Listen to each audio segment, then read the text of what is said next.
Recorded Books presents an unabridged recording of Claudine at School by Colette, narrated by Barbara McCullough. This performance is copyrighted 1989 by Recorded Books Incorporated. In 1900, Claudine at School, Colette's first novel, was published under her husband Willie's name. The book had been written in collaboration with Willie, who encouraged her to write stories based on her girlhood and enlivened with a good deal of racy humor. Claudine at School quickly became an international success and was then published under Colette's own name. In 1909, Colette and Willie were divorced. Colette supported herself for several years as a music hall dancer, but continued to write novels. In typical style, this experience too became a novel. Colette's works were generally reflections of her own fabulous life. Her unforgettable mother, Cito, her 3 marriages, her country childhood. All in all, she published more than 50 books before her death at the age of 81. Colette became the first woman member of the Académie Goncourt and received the Grand Cross of the Legion of Honor. When she died in 1954, Colette became the first woman in French history to be given the honor of a state funeral. And now, Claudine at School. Part 1. My name is Claudine. I live in Montigny. Here I was born in 1884. Here I probably shall not die. My manual of departmental geography refers to it thus: Montigny-en-Fresnois, pretty little town of 1,950 inhabitants, built in the form of an amphitheater on the river Thèse. One of its attractions is a Saracen tower in an excellent state of preservation. Well, such descriptions mean nothing to me.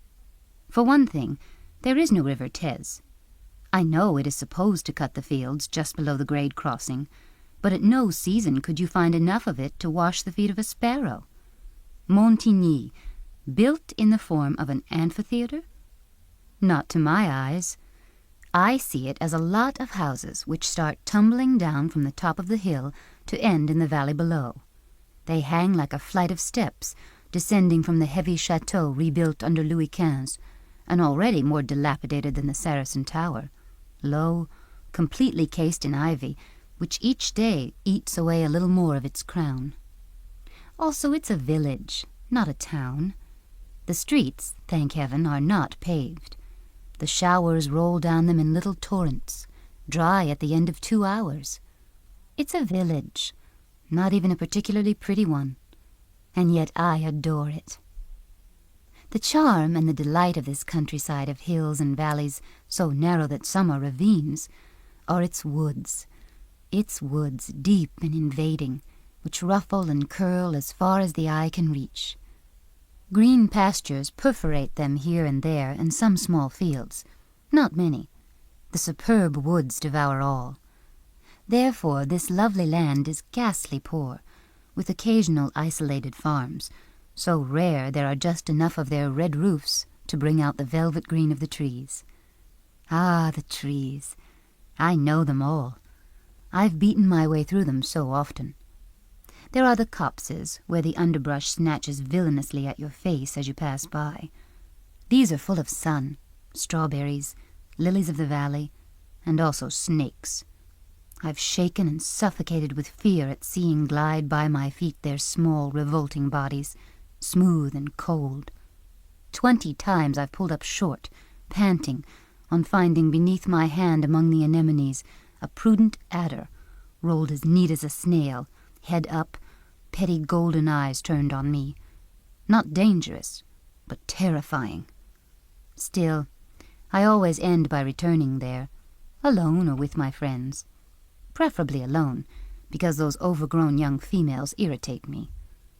Afraid of being scratched by the brambles, afraid of insects, of plush caterpillars, of heather spiders, pretty round and pink as beads. The girls always scream, or the girls are always tired. Anyhow, I can't stand them.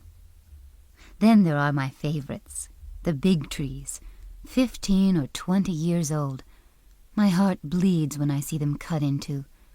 No brushwood here, but trees like columns, narrow paths where it's midnight at noon, and voice and footsteps fearfully resound. God, how I love them! Eyes lost in the distance of trees, in the green and mysterious day. Among them I feel completely alone, at once perfectly peaceful and slightly anxious because of the solitude and vague obscurity. No insects in the big woods, no high grass, the earth smooth, either dry and sonorous or spongy from the springs. Here run rabbits with white sterns, timid deer whose passage can only be suspected, so fast they go. Boars, I never saw any. Wolves, I heard one once, early in the winter, when I was gathering beechnuts, those tasty, oily little beechnuts that tickle your throat and make you cough. Sometimes a rainstorm surprises you in the big woods. You cower against an oak thicker than the rest, and, speechless, listen to the rain rattle overhead as if on a roof, sheltered by shadows which leave you dazzled. To keep listening to this audiobook, I've left you a link in the description so you can do it, at no cost thanks to Audible's 30-day free trial.